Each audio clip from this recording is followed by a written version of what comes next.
ଭାରତରେ ଆଇନ ଅମାନ୍ୟ ଆନ୍ଦୋଳନର ଦ୍ୱିତୀୟ ଭାଗ ଭିଡ଼ିଓଟିକୁ ସମସ୍ତଙ୍କୁ ସ୍ୱାଗତ କରୁଛି। ପିଲାମାନେ, ଏହି ଭିଡ଼ିଓଟି ଯଦି ଭଲ ଲାଗିବ ତାହେଲେ ଭିଡ଼ିଓଟିକୁ ଲାଇକ୍ କରିଦେବ। ତୁମର ସାଙ୍ଗମାନଙ୍କ ସହିତ ଏହି ଭିଡ଼ିଓଟିକୁ ସେୟାର କରିଦେବ। ତା ସହିତ ଏହି ୟୁଟ୍ୟୁବ୍ ଚ୍ୟାନେଲକୁ ସବସ୍କ୍ରାଇବ୍ ମଧ୍ୟ କରିଦେବ। ଆଇନ ଅମାନ୍ୟ ଆନ୍ଦୋଳନର ପ୍ରଥମ ଭାଗ ଭିଡ଼ିଓରେ ଆମେ ଆଇନ ଅମାନ୍ୟ ଆନ୍ଦୋଳନ ବିଷୟରେ ପଢ଼ିଛେ, ସାଇମନ୍ କମିଶନ ବିଷୟରେ ପଢ଼ି ସାରିଛେ। ତା ସହିତ ଭାରତୀୟ ଜାତୀୟ କଂଗ୍ରେସର ଲାହୋର ଅଧିବେଶନ ବିଷୟରେ ପଢ଼ିଲେ। ତା ସହିତ ମହାତ୍ମା ଗାନ୍ଧୀଙ୍କ ପ୍ରସ୍ତାବ ବିଷୟରେ ପଢ଼ିଲେ, ଦାଣ୍ଡି ଯାତ୍ରା ବିଷୟରେ ପଢ଼ିଛେ। ତା ସହିତ ଆନ୍ଦୋଳନର କାର୍ଯ୍ୟକ୍ରମ ଗୁଡ଼ିକ କ'ଣ କ'ଣ ଥିଲା, ଏହି ଆଇନ ଅମାନ୍ୟ ଆନ୍ଦୋଳନର ପ୍ରଥମ ଭାଗ ଭିଡ଼ିଓରେ ଆମେ ପଢ଼ିଛେ। ଏହି ଆଜିର ଦ୍ୱିତୀୟ ଭାଗ ଭିଡ଼ିଓରେ ଆମେ ଜାଣିବା ଆଇନ ଅମାନ୍ୟ ଆନ୍ଦୋଳନର ଅଗ୍ରଗତି ବିଷୟରେ, ଇଂରେଜମାନଙ୍କ ଦ୍ୱାରା ଏହି ଆଇନ ଅମାନ୍ୟ ଆନ୍ଦୋଳନର ଦମନ ବିଷୟରେ, ତା ସହିତ ଏହି ଆଇନ ଅମାନ୍ୟ ଆନ୍ଦୋଳନର ଫଳାଫଳ କ'ଣ ଥିଲା ତାରି ବିଷୟରେ ଜାଣିବା। ପିଲାମାନେ, ତୁମର ବାର୍ଷିକ ପରୀକ୍ଷାରେ ଯଦି ଆଇନ ଅମାନ୍ୟ ଆନ୍ଦୋଳନ 8 ମାର୍କର ପ୍ରଶ୍ନ ପଡ଼େ, ତାହେଲେ ଏଠି ଯେଉଁ ପଏଣ୍ଟ ଗୁଡ଼ିକ ଲେଖା ହେଇଛି ପିଲାମାନେ, ଏହି ପଏଣ୍ଟ ଗୁଡ଼ିକୁ ଯେମିତି ହେଲେ ବି ତୁମର ଉତ୍ତର ଖାତାରେ ଲେଖିବ। ପ୍ରଥମେ ଆଇନ ଅମାନ୍ୟ ଆନ୍ଦୋଳନ ବିଷୟରେ ସାମାନ୍ୟ ଜ୍ଞାନ ପ୍ରଦାନ କରିବ, ସାଇମନ୍ କମିଶନ ବିଷୟରେ ଲେଖିବ, ଭାରତୀୟ ଜାତୀୟ କଂଗ୍ରେସର ଲାହୋର ଅଧିବେଶନ ବିଷୟରେ ଲେଖିବ, ମହାତ୍ମା ଗାନ୍ଧୀଙ୍କ ପ୍ରସ୍ତାବ କ'ଣ ଥିଲା ତାରି ବିଷୟରେ ଲେଖିବ, ଦାଣ୍ଡି ଯାତ୍ରା ବିଷୟରେ ଲେଖିବ, ଆଇନ ଅମାନ୍ୟ ଆନ୍ଦୋଳନର କାର୍ଯ୍ୟକ୍ରମ ଗୁଡ଼ିକ କ'ଣ କ'ଣ ଥିଲା ତାରି ବିଷୟରେ ଲେଖିବ, ଆଇନ ଅମାନ୍ୟ ଆନ୍ଦୋଳନର ଅଗ୍ରଗତି କେମିତି ହେଲା ତାରି ବିଷୟରେ ଲେଖିବ, ଆଇନ ଅମାନ୍ୟ ଆନ୍ଦୋଳନକୁ ଇଂରେଜମାନେ କେମିତି ଦମନ କଲେ ତାରି ବିଷୟରେ ଲେଖିବ। ତା ସହିତ ଆଇନ ଅମାନ୍ୟ ଆନ୍ଦୋଳନର ଫଳାଫଳ ଗୁଡ଼ିକ କ'ଣ କ'ଣ ଥିଲା ତାରି ବିଷୟରେ ଲେଖିବ, ଯଦ୍ୱାରା ତୁମର ଉତ୍ତରଟି ବହୁତ ସୁନ୍ଦର ଲାଗିବ। ପିଲାମାନେ, ଆଇନ ଅମାନ୍ୟ ଆନ୍ଦୋଳନର ବିସ୍ତାର। ଆଇନ ଅମାନ୍ୟ ଚାଲିଥିବା ସମୟରେ ସରକାରୀ ଟିକସ ଦେବାକୁ ମନା କରିଥିଲେ ଆନ୍ଦୋଳନକାରୀମାନେ କର୍ଣ୍ଣାଟକ, ଗୁଜରାଟ, ମଧ୍ୟପ୍ରଦେଶ, ମାଡ୍ରାସ ଏବଂ ବମ୍ବେ ବା ମହାରାଷ୍ଟ୍ର ଠାରେ। ଏଠି ଯେଉଁ ଭାରତ ମାନଚିତ୍ର ଦିଆହେଇଛି ପିଲାମାନେ, ଏଇଠି ଦେଖିପାରୁଥିବ ରେଡ୍ କଲରରେ ସୂଚେଇ ଦିଆଯାଇଛି ସ୍ଥାନ ଗୁଡ଼ିକ।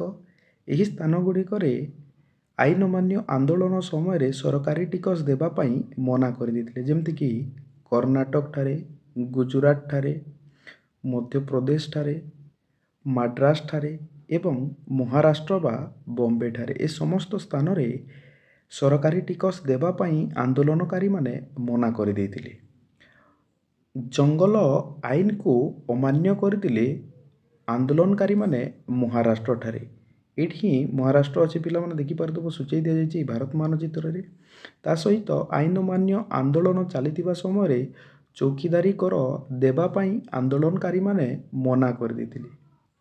ଆଇନ ଅମାନ୍ୟ ଆନ୍ଦୋଳନ ସମୟରେ ବିଦେଶୀ ବସ୍ତ୍ର ଗୁଡ଼ିକ ବର୍ଜନ କରାଯାଇଥିଲା ବଙ୍ଗ, ବିହାର ଏବଂ ଓଡ଼ିଶାରେ। ଏଠି ସୂଚେଇ ଦିଆଯାଇଛି ପିଲାମାନେ ଓଡ଼ିଶା, ବଙ୍ଗ ଏବଂ ବିହାରକୁ। ଏହି ଆଇନ ଅମାନ୍ୟ ଆନ୍ଦୋଳନରେ ମହିଳାମାନେ ବହୁତ ସଂଖ୍ୟାରେ ଯୋଗଦାନ କରିଥିଲେ। ଭାରତର ଉତ୍ତର ପଶ୍ଚିମ ସୀମାନ୍ତ ଅଞ୍ଚଳରେ ଆଇନ ଅମାନ୍ୟ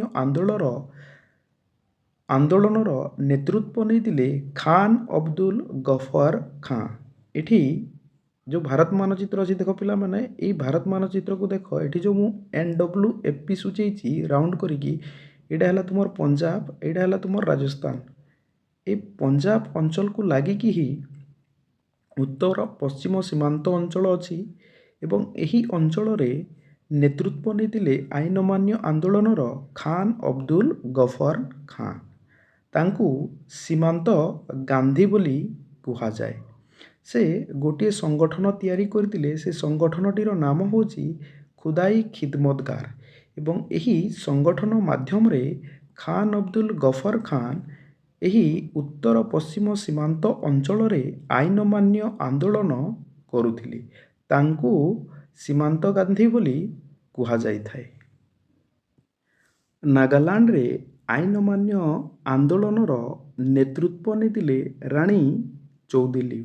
ଏଇଠି ଅଛି ପିଲାମାନେ ସୂଚେଇ ଦିଆଯାଇଛି ଭାରତ ମାନଚିତ୍ରକୁ ଦେଖ, ଏଠି ଲେଖା ହେଇଛି ନାଗାଲ୍ୟାଣ୍ଡ। এই ନାଗାଲ୍ୟାଣ୍ଡରେ ଆଇନ ଅମାନ୍ୟ ଆନ୍ଦୋଳନର ନେତୃତ୍ୱ ନେଇଥିଲେ ରାଣୀ ଚୌଧୁଲିଉ। ନାଗାଲ୍ୟାଣ୍ଡ ଏବଂ ମଣିପୁରର ଆନ୍ଦୋଳନକାରୀମାନେ ଅସଂଖ୍ୟ ସଂଖ୍ୟାରେ ଏହି ଆଇନ ଅମାନ୍ୟ ଆନ୍ଦୋଳନରେ ଯୋଗଦାନ କରିଥିଲେ। ଏହି ନାଗାଲ୍ୟାଣ୍ଡର ତଳକୁ ପିଲାମାନେ ଦେଖ, ଏଇ ଭାରତ ମାନଚିତ୍ରକୁ ମଣିପୁର ହିଁ ଅବସ୍ଥିତ, ମୁଁ ସୂଚେଇ ଦେଇଛି। ଏହି ଆଇନ ଅମାନ୍ୟ ଆନ୍ଦୋଳନ ଚାଲିଥିବା ସମୟରେ ରାଣୀ ଚୌଧୁଲିଙ୍କୁ ଗିରଫ କରାଯାଇ ଆସାମରେ 1932 ମସିହାରୁ 1947 ମସିହା ପର୍ଯ୍ୟନ୍ତ ରଖାଯାଇଥିଲା।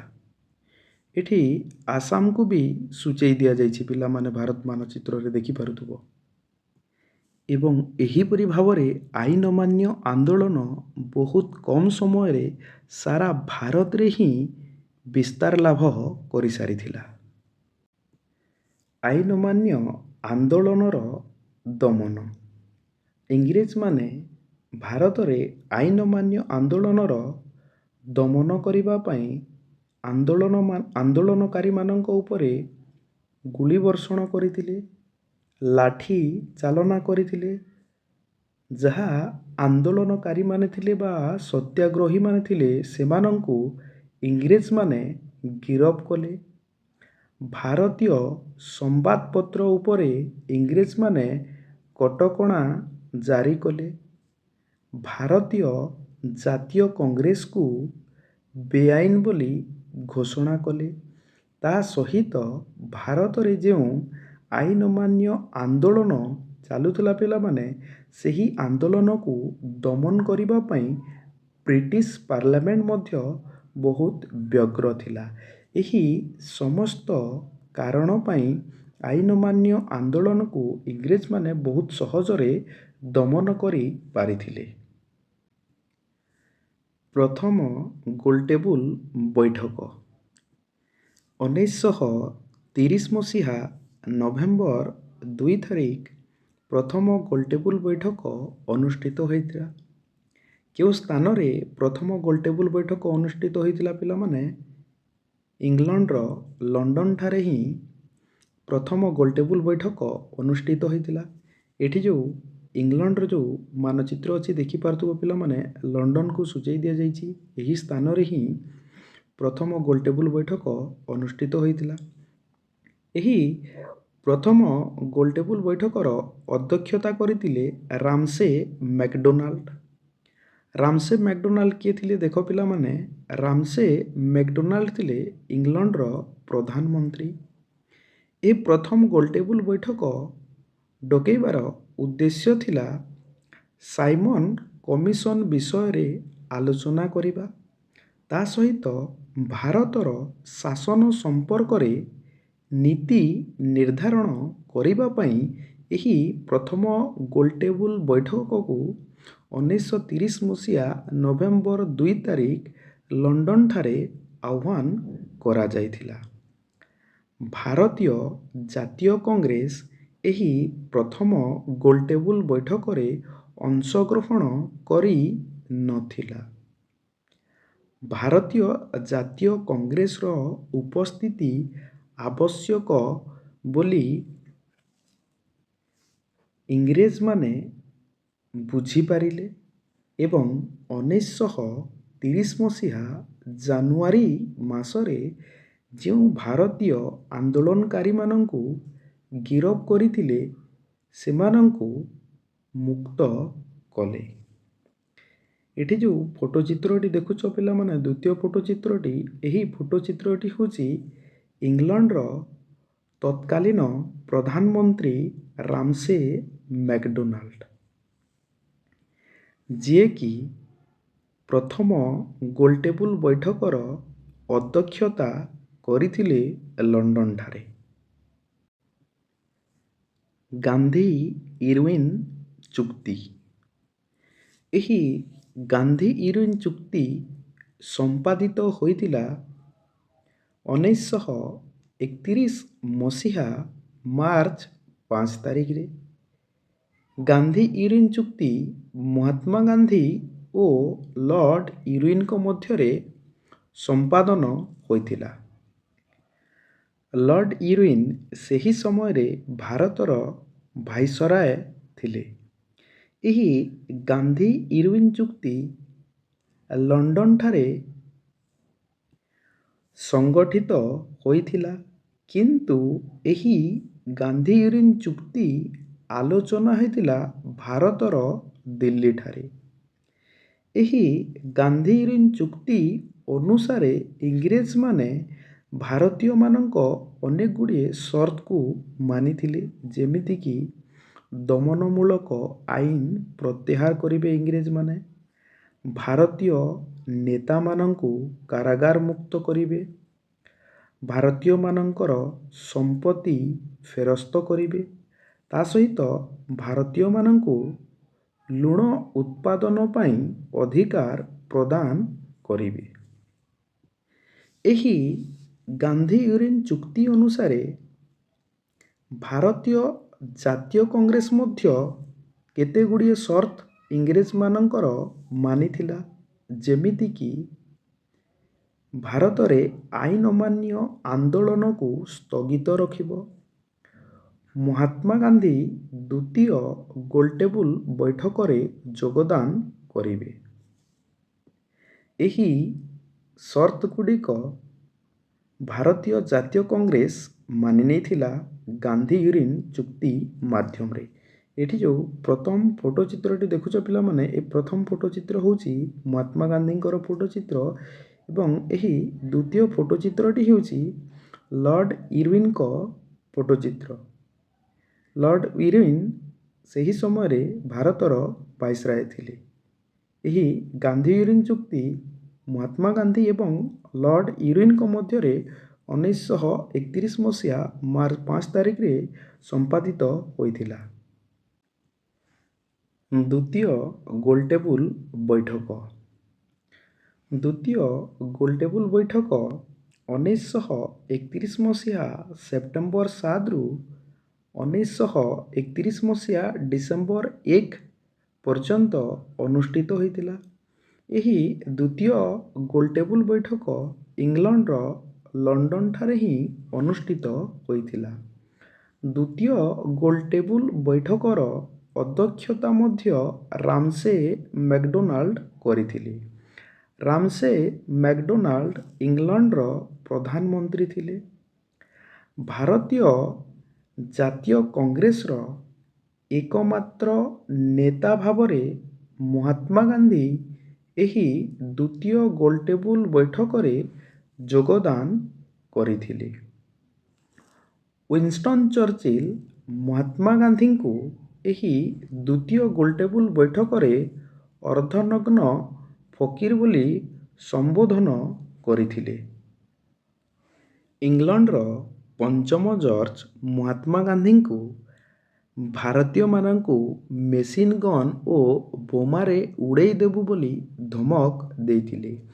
ତାର ପ୍ରତିବଦଳରେ ମହାତ୍ମା ଗାନ୍ଧୀ ଉତ୍ତର ଦେଇଥିଲେ, ଇଂଲଣ୍ଡର ବୋମା ଭାରତୀୟମାନଙ୍କ ପାଇଁ ଫୋଟକା ତୁଲ୍ୟ ବୋଲି କହିଥିଲେ।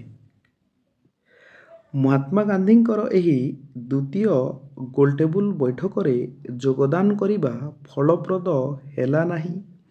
ସେ ଭାରତକୁ ପ୍ରତ୍ୟାବର୍ତ୍ତନ କଲେ 1931 ମସିହା ଡିସେମ୍ବର 31 ତାରିଖରେ ମାନସିକ ଗ୍ଲାନିରେ।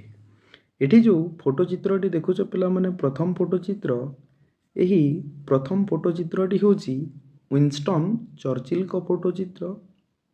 ଏହି ୱିନଷ୍ଟନ୍ ଚର୍ଚ୍ଚିଲ ଦ୍ୱିତୀୟ ଗୋଲଟେବୁଲ ବୈଠକରେ ମହାତ୍ମା ଗାନ୍ଧୀଙ୍କୁ ଅର୍ଦ୍ଧନଗ୍ନ ଫକୀର ବୋଲିକି କହିଥିଲେ।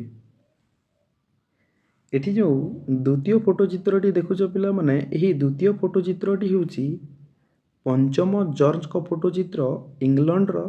ସେ ଏହି ଦ୍ୱିତୀୟ ଗୋଲଟେବୁଲ ବୈଠକରେ ମହାତ୍ମା ଗାନ୍ଧୀଙ୍କୁ ଭାରତୀୟମାନଙ୍କୁ ମେସିନ୍ ଗନ୍ ଓ ବୋମାରେ ଉଡ଼େଇ ଦେବୁ ବୋଲି ଧମକ ଦେଇଥିଲେ।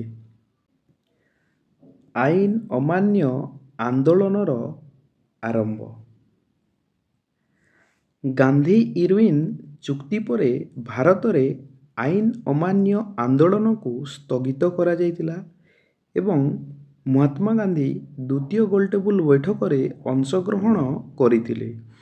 କିନ୍ତୁ ମହାତ୍ମା ଗାନ୍ଧୀଙ୍କର ଦ୍ୱିତୀୟ ଗୋଲଟେବୁଲ ବୈଠକରେ ଅଂଶଗ୍ରହଣ କରିବା ଫଳପ୍ରଦ ହେଲା ନାହିଁ। ତେଣୁକରି ମହାତ୍ମା ଗାନ୍ଧୀ ମାନସିକ ଗ୍ଲାନିରେ ଭାରତକୁ ପ୍ରତ୍ୟାବର୍ତ୍ତନ କଲେ ଏବଂ ଆଇନ ଅମାନ୍ୟ ଆନ୍ଦୋଳନର ପୁଣି ପୁନରାରମ୍ଭ ହେଲା। ଲର୍ଡ ଇରୱିନ୍ ଭାରତର ଭାଇସରୟ ଥିଲେ। ପରବର୍ତ୍ତୀ ସମୟରେ ଲର୍ଡ ୱେଲିଙ୍ଗଟନ୍ ଭାରତର ଭାଇସରୟ ହେଲେ। ଲର୍ଡ ଇରୱିନ୍ଙ୍କ ଜାଗାରେ ଭାରତର ଭାଇସରୟ ହେଲେ ଲର୍ଡ ୱେଲିଙ୍ଗଟନ୍। ସେ କେବେ ଭାରତର ଭାଇସରୟ ହେଲେ? ଏପ୍ରିଲ 1931 ମସିହାରୁ 1936 ମସିହା ପର୍ଯ୍ୟନ୍ତ। ଲର୍ଡ ୱେଲିଙ୍ଗଟନ୍ ଭାରତର ଭାଇସରୟ ହେବା ପରେ ସେ ଗାନ୍ଧୀ ଇରୱିନ୍ ଚୁକ୍ତିକୁ ଦୃଢ଼ ଭାବରେ ବିରୋଧ କଲେ, ଯଦ୍ୱାରା ଭାରତରେ ଆଇନ ଅମାନ୍ୟ ଆନ୍ଦୋଳନ ପୁଣି ଥରେ ଆରମ୍ଭ ହେଲା 1932 ମସିହା ଜାନୁଆରୀ ମାସରେ। ଏଠି ଯେଉଁ ଫଟୋ ଚିତ୍ରଟି ଦେଖୁଛ ପିଲାମାନେ, ଏହି ଫଟୋ ଚିତ୍ରଟି ହେଉଛି ଲର୍ଡ ୱେଲିଙ୍ଗଟନ୍ଙ୍କ ଫଟୋ ଚିତ୍ର, ଯିଏକି ଲର୍ଡ ଇରୱିନ୍ଙ୍କ ସ୍ଥାନରେ ଭାରତର ଭାଇସରୟ ଭାବରେ କାର୍ଯ୍ୟ କରୁଥିଲେ। ରାମସେ ମ୍ୟାକଡୋନାଲ୍ଡଙ୍କ communal award. Ramsay MacDonald communal award ଘୋଷଣା କଲେ 1932 ମସିହାରେ। ରାମସେ ମ୍ୟାକଡୋନାଲ୍ଡ ଇଂଲଣ୍ଡର ପ୍ରଧାନମନ୍ତ୍ରୀ ଥିଲେ। ରାମସେ ମ୍ୟାକଡୋନାଲ୍ଡ ତାଙ୍କର କମ୍ୟୁନାଲ ଆୱାର୍ଡ ମାଧ୍ୟମରେ ଘୋଷଣା କଲେ ଦଳିତ ଶ୍ରେଣୀ ପାଇଁ ପୃଥକ ନିର୍ବାଚନ ମଣ୍ଡଳୀ। ଦଳିତ ଶ୍ରେଣୀ ମାନଙ୍କ ପାଇଁ ପୃଥକ ନିର୍ବାଚନ ମଣ୍ଡଳୀ ଘୋଷଣା କଲେ ରାମସେ ମ୍ୟାକଡୋନାଲ୍ଡ ତାଙ୍କର କମ୍ୟୁନାଲ ଆୱାର୍ଡ ମାଧ୍ୟମରେ। ମହାତ୍ମା ଗାନ୍ଧୀ ଏହି ରାମସେ ମ୍ୟାକଡୋନାଲ୍ଡଙ୍କ କମ୍ୟୁନାଲ ଆୱାର୍ଡକୁ ଦୃଢ଼ ଭାବରେ ବିରୋଧ କଲେ। ସେ କହିଲେ, ଭାରତୀୟମାନଙ୍କର ଏକତା ଓ ଜାତୀୟତା ଭଙ୍ଗ କରୁଛି ଏହି ଦଳିତ ଶ୍ରେଣୀଙ୍କ ପାଇଁ ପୃଥକ ନିର୍ବାଚନ ମଣ୍ଡଳୀ ଯେଉଁ ଦିଆଯାଇଛି। ତେଣୁକରି ମହାତ୍ମା ଗାନ୍ଧୀ ଅମରଣ ଅନଶନ ଆରମ୍ଭ କରିଥିଲେ ପୁନାର ୟେରୱାଡା ଜେଲରେ 1932 ମସିହା ସେପ୍ଟେମ୍ବର 20 ତାରିଖରେ। ପୁନା ଚୁକ୍ତି। ପୁନା ଚୁକ୍ତି ମହାତ୍ମା ଗାନ୍ଧୀ ଓ ବି.ଆର୍. ଆମ୍ବେଦକରଙ୍କ ମଧ୍ୟରେ ସଂଗଠିତ ହୋଇଥିଲା। କେବେ ସଂଗଠିତ ହୋଇଥିଲା? 1932 ମସିହାରେ ଏହି ପୁନା ଚୁକ୍ତି ମହାତ୍ମା ଗାନ୍ଧୀ ଓ ବି.ଆର୍. ଆମ୍ବେଦକର ମଧ୍ୟରେ ସଂଗଠିତ ହୋଇଥିଲା। କେଉଁ ସ୍ଥାନରେ ସଂଗଠିତ ହୋଇଥିଲା? ଏହି ପୁନା ଚୁକ୍ତି ପୁନେ ବା ପୁନାଠାରେ ସଂଗଠିତ ହୋଇଥିଲା। କାହା କାହା ମଧ୍ୟରେ? ମହାତ୍ମା ଗାନ୍ଧୀ ଓ ବି.ଆର୍. ଆମ୍ବେଦକରଙ୍କ ମଧ୍ୟରେ। ଏହି ପୁନା ଚୁକ୍ତି କାହିଁକି ସଂଗଠିତ ହୋଇଥିଲା ପିଲାମାନେ ଦେଖ, ଏହି ପୁନା ଚୁକ୍ତି ମାଧ୍ୟମରେ ଦଳିତ ଶ୍ରେଣୀମାନଙ୍କ ପାଇଁ ଯେଉଁ ପୃଥକ ନିର୍ବାଚନ ମଣ୍ଡଳୀ ରାମସେ ମ୍ୟାକଡୋନାଲ୍ଡ ଘୋଷଣା କରିଥିଲେ, ତାକୁ ପ୍ରତ୍ୟାହାର କରିବା ପାଇଁ ଏହି ପୁନା ଚୁକ୍ତି ସଂଗଠିତ ହୋଇଥିଲା ମହାତ୍ମା ଗାନ୍ଧୀ ଏବଂ ବି.ଆର୍. ଆମ୍ବେଦକରଙ୍କ ମଧ୍ୟରେ। ଏବଂ ଏହି ପୁନା ଚୁକ୍ତି ମାଧ୍ୟମରେ ଦଳିତ ଶ୍ରେଣୀଙ୍କ ପାଇଁ ଯେଉଁ ପୃଥକ ନିର୍ବାଚନ ମଣ୍ଡଳୀ ଘୋଷଣା କରାଯାଇଥିଲା, ତାକୁ ପ୍ରତ୍ୟାହାର କରାଗଲା ଏବଂ ଏହି ପୃଥକ ନିର୍ବାଚନ ମଣ୍ଡଳୀକୁ ପ୍ରତ୍ୟାହାର କରାଯାଇ ପ୍ରାଦେଶିକ ଓ କେନ୍ଦ୍ରୀୟ ବ୍ୟବସ୍ଥାପକ ସଭାରେ ଦଳିତଙ୍କ ପାଇଁ ସଂରକ୍ଷିତ ସ୍ଥାନ ସଂଖ୍ୟା ବୃଦ୍ଧି କରାଯାଇଥିଲା। ଆଉ ଏହି ସମୟରେ ଆଇନ ଅମାନ୍ୟ ଆନ୍ଦୋଳନ ଜାରି ରହିଥିଲା। ତୃତୀୟ ଗୋଲଟେବୁଲ ବୈଠକ। ତୃତୀୟ ଗୋଲଟେବୁଲ ବୈଠକ 1932 ମସିହା ନଭେମ୍ବର 17ରୁ ଡିସେମ୍ବର 24 ପର୍ଯ୍ୟନ୍ତ ଲଣ୍ଡନଠାରେ ଅନୁଷ୍ଠିତ ହୋଇଥିଲା। ଏହି ତୃତୀୟ ଗୋଲଟେବୁଲ ବୈଠକର ଅଧ୍ୟକ୍ଷତା ମଧ୍ୟ ରାମସେ ମ୍ୟାକଡୋନାଲ୍ଡ କରିଥିଲେ। ଭାରତୀୟ ଜାତୀୟ କଂଗ୍ରେସର ନେତାମାନେ ବୁଝିପାରିଥିଲେ ଯେ ତୃତୀୟ ଗୋଲଟେବୁଲ ବୈଠକରେ ଅଂଶଗ୍ରହଣ କରିବା ଦ୍ୱାରା କୌଣସି ଲାଭ ମିଳିବ ନାହିଁ। ତେଣୁକରି ଭାରତୀୟ ଜାତୀୟ କଂଗ୍ରେସ ଏହି ତୃତୀୟ ଗୋଲଟେବୁଲ ବୈଠକକୁ ବର୍ଜନ କରିଥିଲା। ତୃତୀୟ ଗୋଲଟେବୁଲ ବୈଠକରେ ଭାରତୀୟ ଜାତୀୟ କଂଗ୍ରେସ ଅଂଶଗ୍ରହଣ କରିଲା ନାହିଁ। ଆଇନ ଅମାନ୍ୟ ଆନ୍ଦୋଳନର ପରିସମାପ୍ତ। 1933 ମସିହା ମେ ମାସରେ ମହାତ୍ମା ଗାନ୍ଧୀ ହରିଜନମାନଙ୍କ ସମସ୍ୟା ପାଇଁ ଅମରଣ ଅନଶନ ଆରମ୍ଭ କଲେ। ମହାତ୍ମା ଗାନ୍ଧୀଙ୍କୁ ଏହି ସମୟରେ ଜେଲରୁ ମୁକ୍ତ କରି ଦିଆଗଲା। 1933 ମସିହା ମେରେ ଯେଉଁ ଆଇନ ଅମାନ୍ୟ ଆନ୍ଦୋଳନ ସ୍ଥଗିତ ହୋଇଥିଲା, ଦ୍ୱିତୀୟ ପର୍ଯ୍ୟାୟ ଆନ୍ଦୋଳନ, ସେହି 1933 ମସିହା ମେର ଦ୍ୱିତୀୟ ପର୍ଯ୍ୟାୟ ସ୍ଥଗିତ ଆନ୍ଦୋଳନ 1934 ମସିହା ଏପ୍ରିଲରେ ଔପଚାରିକ ଭାବରେ ସମାପ୍ତ ହୋଇଗଲା। ଆଇନ ଅମାନ୍ୟ ଆନ୍ଦୋଳନ ଭାରତରେ ଆରମ୍ଭ ହୋଇଥିଲା 1930 ମସିହା ମାର୍ଚ୍ଚ 12 ତାରିଖରେ ଏବଂ ଏହି ଆଇନ ଅମାନ୍ୟ ଆନ୍ଦୋଳନ ଶେଷ ହୋଇଥିଲା 1934 ମସିହା ଏପ୍ରିଲ ମାସରେ।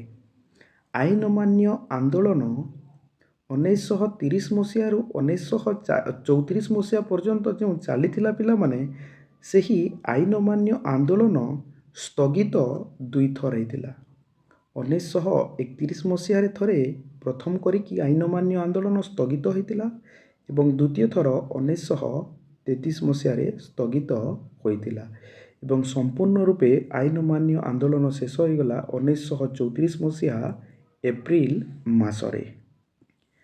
ଭିଡ଼ିଓଟି ଯଦି ଭଲ ଲାଗିବ ପିଲାମାନେ, ବା ଭିଡ଼ିଓଟି ଯଦି ଭଲ ଲାଗିଥିବ ତାହେଲେ ଭିଡ଼ିଓଟିକୁ ଲାଇକ୍ କରିଦେବ, ଏହି ୟୁଟ୍ୟୁବ୍ ଚ୍ୟାନେଲଟିକୁ ସବସ୍କ୍ରାଇବ୍ କରିଦେବ। ତା ସହିତ ଏହି ଭିଡ଼ିଓଟିକୁ ତୁମର ସାଙ୍ଗମାନଙ୍କୁ ସେୟାର ମଧ୍ୟ କରିଦେବ।